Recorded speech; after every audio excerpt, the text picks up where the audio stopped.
Hello there, Voltage Modular people, PoohBear here and welcome to my channel. This is just a very quick update to my Raditch. I've just made a few changes, so I thought I'd go through them. So Raditch, very quickly, is my 8x8 radio switch. So there's 8 ins, 8 out, and they're controlled by these 64 buttons. Obviously you can turn it off.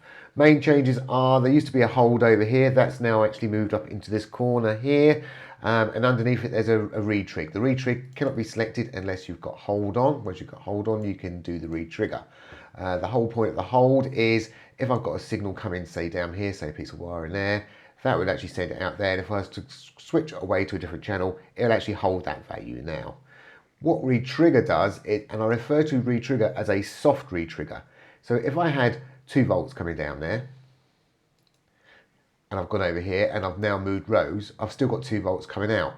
If I go back to this button and 2 volts is still coming down here, it will actually drop that voltage for literally one sample back to 0 volts and then back up again. So it's just doing what I refer to as a soft re-trigger.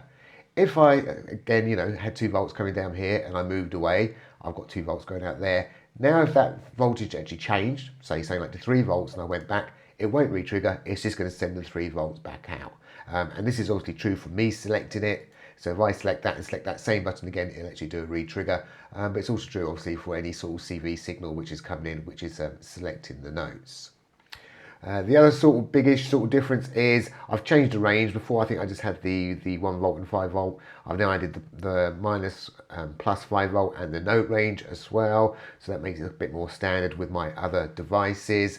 And I've also added this high and low. So as standard, if you used to pump in, say, a 5 volt signal and you just had this on 5 volts, you only needed 2.5 volts to get from that button down to that button, because that's all you needed for that particular range. So I've now added a high and low onto that. So if I was to quickly go and grab myself, let's go grab something like a DC source. That would do. There we go, DC source. And let me just plug that into there, and I'm going to plug another one over into here, and let's drag that to the middle. This one's on high, this one's on low. Let's put them both, make sure they're both on 5 volts. So now, whoops, I switch into a minus. So as I go up, I'm going to go up. So I'm getting up to nearly my 2.5 volts. And just as I go over, we've now flipped over to the side. So you can actually daisy chain these two together really easy. So effectively, you've got yourself 16 ins, and 2 lots of 8 outs. That's the best way of looking at it. 16 ins to 2 lots of 8 outs. It's not a true 16 by 16 matrix. If not, you'll have a lot more buttons that you'll need to press.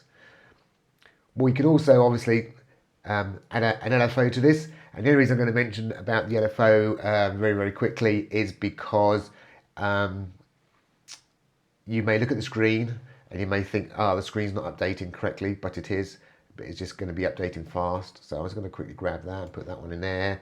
And I'm going to grab that and put that one in there. Because this is obviously an LFO. Actually, I'm going to just change it there. I can change the priority there.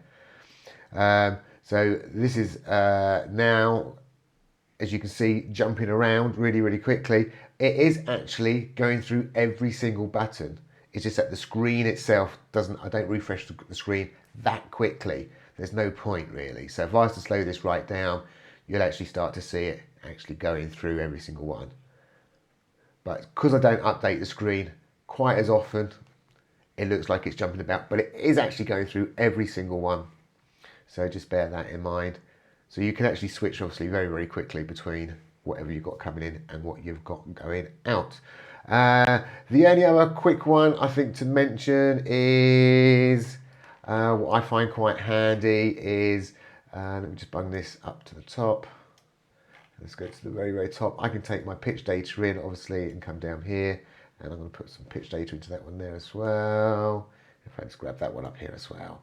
And now I can actually just got my keyboard, and there's nothing wrong with me now starting to use my keyboard to actually get, let's put it into note range. Might help if I put it into my proper note range. There we go. So there we go. We've got my C4 as we're going up. And now there's my E4, and we switch between the devices. So you can see we can switch between devices. So I find it quite handy sometimes using the keyboards to actually switch things and actually control things from the keyboard directly. I've just done a convert video, and I forgot to really mention that. because obviously that's got a note range coming into it, so you can use your keyboard coming into that convert it to a totally different voltage, like a 5 volt or a minus plus 5 volt voltage, to go and control all sorts of things. So I actually do find that quite handy. So they're the updates to Raditch, and I say it should automatically download for the people who already have got the Treat Pot bundle. Okay, thank you for watching, and bye for now.